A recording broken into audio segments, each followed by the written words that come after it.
खासदार संजय राऊत यांनी महाराष्ट्रात मोदी आणि शहांना पाय ठेवू देऊ नका अशी राज ठाकरेंची भूमिका होती असे म्हटलंय। पंतप्रधान मोदी आज हे त्या अर्थाने प्रधानमंत्री नाही आहेत, तरी ते स्वतःला प्रधानमंत्री लावतात।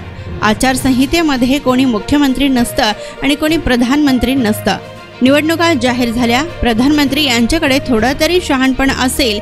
मी काही शहाण्यांचा उल्लेख केला तर बाळासाहेब ठाकरे आणि उद्धवसाहेब ठाकरे यांच्या नेतृत्वाखाली शिवसेनेला नकली शिवसेना बोलत असतील, याचा अर्थ प्रधानमंत्री यांना किती भीती वाटते।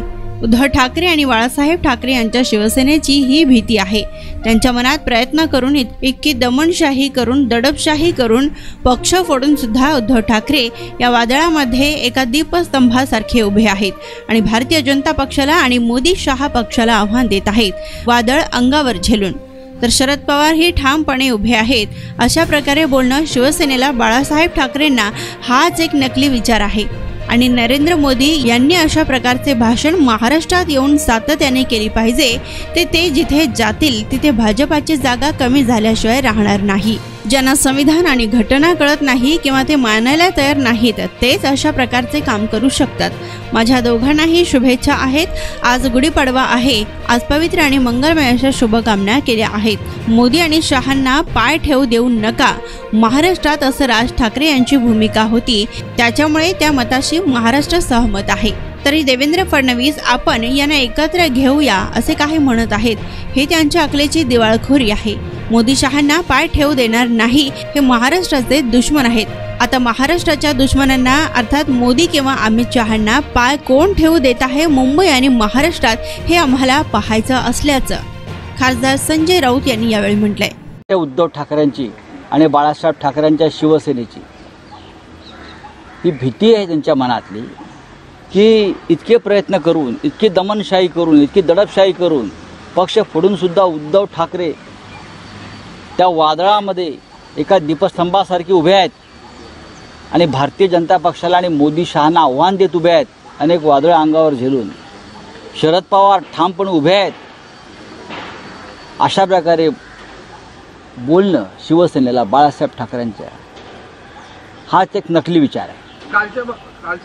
आणि नरेंद्र मोदी यांनी अशा प्रकारची भाषणे महाराष्ट्रात येऊन सातत्याने केली पाहिजेत।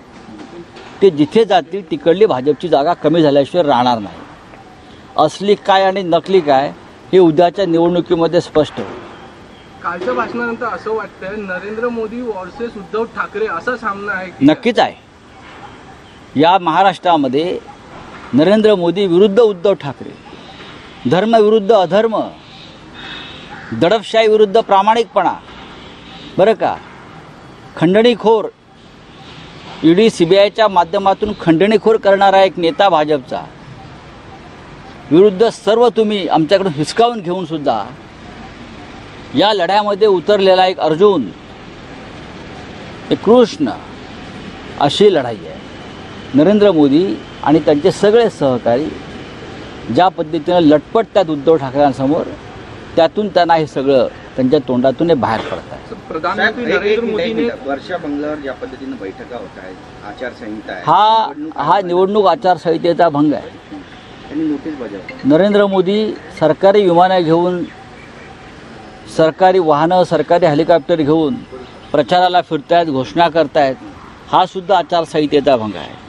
मुख्यमंत्र्यांच्या बंगल्यावर निवडणुकांच्या बैठका होत आहेत, घोषणा होत आहेत, हा सुद्धा आचारसंहितेचा भंग आहे। ज्यांना संविधान आणि घटना कळत नाही किंवा जे मानायला तयार नाहीत, तेच अशा प्रकारचं काम करू शकतात। विधानसभा अध्यक्ष राहुल नार्वेकर यांच्या विरोधात तक्रार दाखल झाली। अलिबागचं नामकरण करावं अशी मागणी त्यांनी केली आहे। तुम्ही सुद्धा अलिबागमधूनच आहात, काय म्हणाले आपण? नाही, मी त्याच्यावरती काही म्हणणार नाही, त्यांना अलिबागविषयी फार माहीत नाही। बोले। महाराष्ट्र के चंद्रपुर में कहा कि मुझे इस बात की खुशी है कि एकनाथ शिंदे जो हैं, शिवसेना है, वो बालासाहेब ठाकरे के विचार। बात ऐसी है, जब शिवसेना का जन्म हुआ था तब ये मोदी जी के साथ जो आप बैठा है, असली नकली वाला चेहरा, मुखौटा, वो कहाँ था? वो तो घुटने के नीचे भी उसका जन्म नहीं हुआ था। देखिए, डर है मोदी जी के मन में, उद्धव ठाकरे के बारे में डर है। इतनी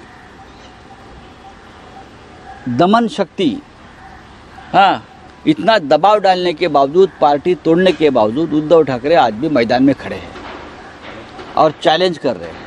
ये डर है और ये डर अच्छा है। महाराष्ट्र में डरना ही चाहिए शिवसेना को आकर। असली नकली मोदी नहीं तय कर सकते, या इलेक्शन कमीशन, ये जनता तय करेगी। जहाँ जहाँ मोदी जाकर इस प्रकार के भाषण दे रहे हैं शिवसेना के बारे में, वहाँ वहाँ बीजेपी हार रही है।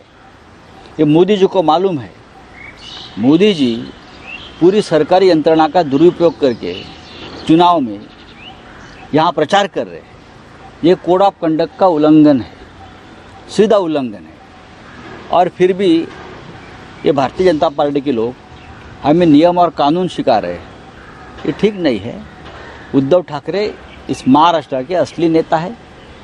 उद्धव जी ने मोदी जी के सामने एक चैलेंज खड़ा किया है, इसलिए वो डर रहे हैं। उद्धव ठाकरे वर्सेस प्रधानमंत्री, महाराष्ट्र की जो लड़ाई है ये शरद पवार वर्सेस मोदी और उद्धव ठाकरे वर्सेस मोदी, ये लड़ाई है। और उसमें जो महाराष्ट्र के दुश्मन है वो पराजित हो जाएंगे। तो सांगली सीट को लेके भी कुछ ऑफर दी गई है कांग्रेस की तरफ से कि वो सीट छोड़ दीजिए, हम दूसरी सीट देंगे, और पवार साहब को मध्यस्थता करने के बारे में कहा गया। इसमें इस तरह से कुछ बातचीत खत्म हो चुकी है, ये पहले भी मैंने कहा है। इसीलिए आज संयुक्त पत्रकार परिषद है, उसमें सब कुछ बातें सामने आ जाएगी। मनसेचा मेळावा होतोय, फडणवीस म्हणाले की मनसे सोबत येईल अशी शक्यता आहे। माझ्या दोघांनाही शुभेच्छा आहेत। आज गुढीपाडवा आहे। आज पवित्र आणि मंगलमय अशा शुभकामना केल्या पाहिजे। मोदी आणि शहांना पाय ठेवून देऊ नका महाराष्ट्रामध्ये, असं श्री राज ठाकरे यांच्या भूमिका होत्या। त्याच्यामुळे त्या मताशी महाराष्ट्र सहमत आहे। आणि तरीही देवेंद्र फडणवीस हे आपण त्यांना एकत्र घेऊया वगैरे काय म्हणतायत, ती त्यांच्या अकलीची दिवाळखोरी आहे। मोदी शहांना पाय ठेवू देणार नाही, ते देऊ नका। हे महाराष्ट्राचे दुश्मन आहेत। आता महाराष्ट्राच्या दुश्मनांना नरेंद्र मोदी किंवा अमित शहांना कोण पाय ठेवू देते मुंबई महाराष्ट्रात, ते आम्हाला पाहायचं आहे। चला, थँक्यू। श्रीकांत शिंदेबद्दलचा महत्त्वाचा विषय आहे। त्यांची उमेदवारी फडणवीस घोषित करतात की ते कल्याणचे उमेदवार आहे, पण श्रीकांत शिंदे भाषणात म्हणतात की अजून माझी उमेदवारी मुख्यमंत्र्यांनी घोषित केली नाही। अविश्वास आहे। मी कसं काय सांगणार? मला इतकंच माहिती आहे, पुढल्या लोकसभेत ते नसतील। त्यांची उमेदवारी नरेंद्र मोदींनी सुद्धा घोषित केली किंवा अमित शहाने घोषित केली, तरी मी खात्रीनं सांगेन पुढल्या लोकसभेत ते नसतील।